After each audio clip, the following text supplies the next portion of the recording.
ter uma teoria do risco fundamentando a responsabilidade objetiva. Você já deve estar se perguntando, professor, e no Código Civil, qual foi a teoria adotada pelo legislador no artigo 927, parágrafo único, quando fala da atividade de risco? E aí, na interpretação do que seja atividade de risco, devemos levar em consideração a teoria do risco criado ou a teoria do risco proveito? Olha só, teoria do risco criado, ela é mais ampla do que a teoria do risco proveito. Por quê? Porque a teoria do risco criado não leva em consideração o fato da atividade ser econômica ou não. Então, o que acontece pela teoria do risco criado? Qualquer atividade que você exerça, remunerada ou não, econômica ou não, com o objetivo de oferir lucro ou não, ela será responsabilidade objetiva, independentemente desse elemento. Vejam, é mais ampla.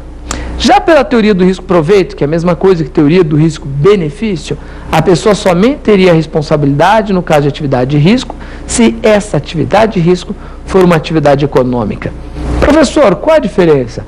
Eu lhe dou um exemplo no seu dia a dia.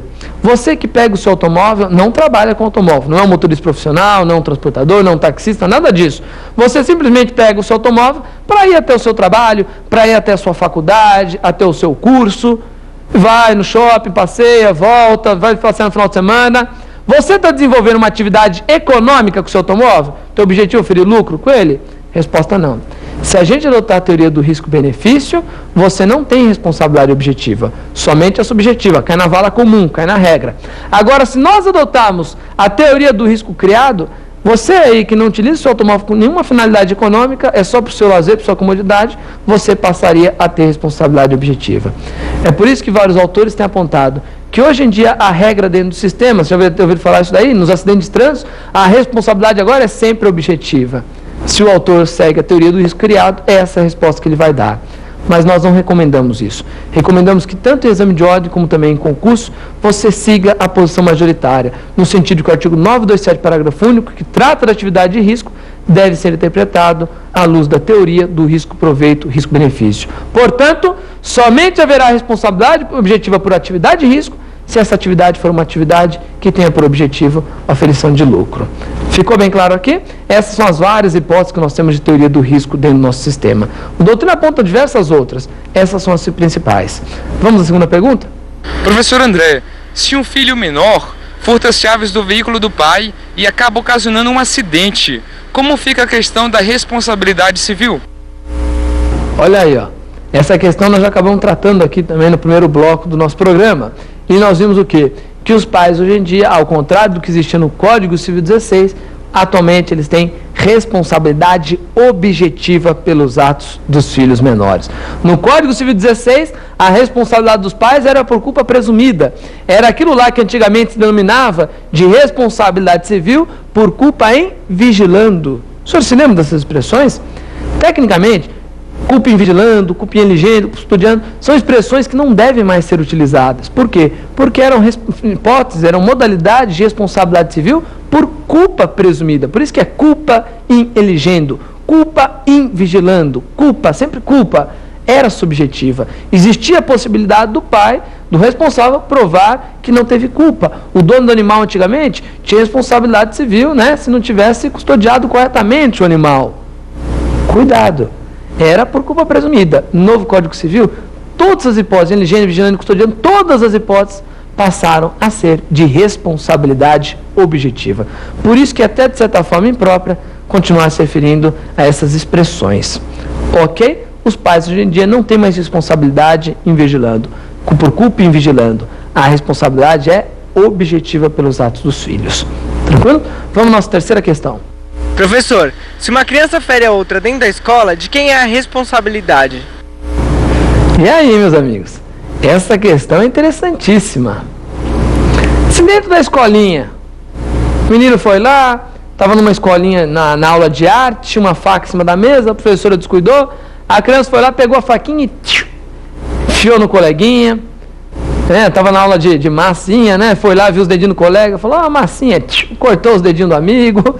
Imagine uma situação dessa, que é muito mais comum do que vocês pensam, uma criança causar dano a outra dentro da escola. De quem é a responsabilidade? Dos pais ou da escola? Se você analisar o artigo 927 do Código Civil e em especial for aplicada aí com o 932, que é um caso específico na lei, você vai ver que o 932 atribui responsabilidade tanto aos pais pelos atos dos filhos menores, como também atribui responsabilidade a quem? Atribui responsabilidade à escola pelos atos dos alunos. É onde o Código fala, 932, responsabilidade do educador pelo ato do educando. E esse caso já foi levado diversas vezes a julgamento nos nossos tribunais. E recentemente, inclusive numa decisão, o Superior Tribunal de Justiça acabou adotando que posicionamento? Posicionamento no sentido de que quem deve responder nesse caso, embora existam duas previsões legais, uma exclui a outra. A escola é quem deve responder pelo ato do aluno. Professor, mas é filho menor, os pais têm responsabilidade. O STJ, ele foi lá e afastou a responsabilidade dos pais. Vejam, podemos discutir ou não se essa é a melhor saída ou não é a melhor saída. Isso, claro, depende sempre de uma análise num caso concreto.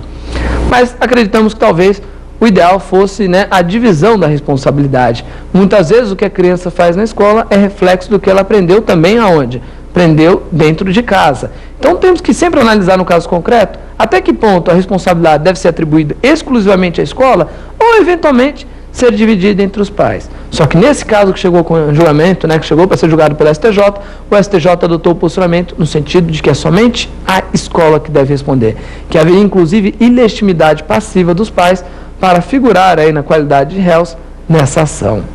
Questão bem interessante, hein? 2 positivos legais regulando a hipótese, um afastado, né, afastando o outro, de acordo com a decisão do tribunal. Vamos à nossa próxima pergunta. Professor André, médico cirurgião plástico tem responsabilidade objetiva ou subjetiva? Olha aí, ó, que interessante pergunta, hein? O médico cirurgião plástico, ele tem responsabilidade civil objetiva ou subjetiva? Meus amigos, cuidado. O médico cirurgião plástico nada mais é do que um profissional liberal. Então vejam, os profissionais liberais, eles prestam serviços, eles estão envolvidos dentro de uma relação de consumo. O próprio Código de Defesa do Consumidor criou uma regra específica para eles.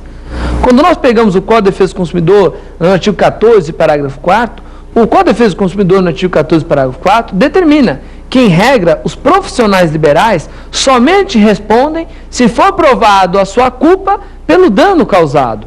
Isso quer dizer o quê? Quer dizer que a responsabilidade dos profissionais liberais, ela é, em regra, responsabilidade civil do tipo subjetiva. Só que olha só que interessante. Em determinadas situações, o profissional liberal, ele pode ir um pouco além do que é o normal dentro da sua atividade e prometer para quem lhe contrata um determinado resultado, que ele irá obter determinado fim. Olha só que interessante. Em regra, a obrigação de um profissional liberal é aquela que nós chamamos de obrigação de meio, obrigação de diligência. Ele deve agir com todo o cuidado, com toda a diligência, se valer de todas as técnicas, de todos os meios, todos os recursos que estão ao seu dispor para, claro, procurar o melhor resultado. Mas ele não tem uma obrigação de resultado. Agora, cuidado. Se o profissional liberal vem e voluntariamente assume essa obrigação de resultado, essa obrigação de fim, a responsabilidade para ele passa a ser objetiva.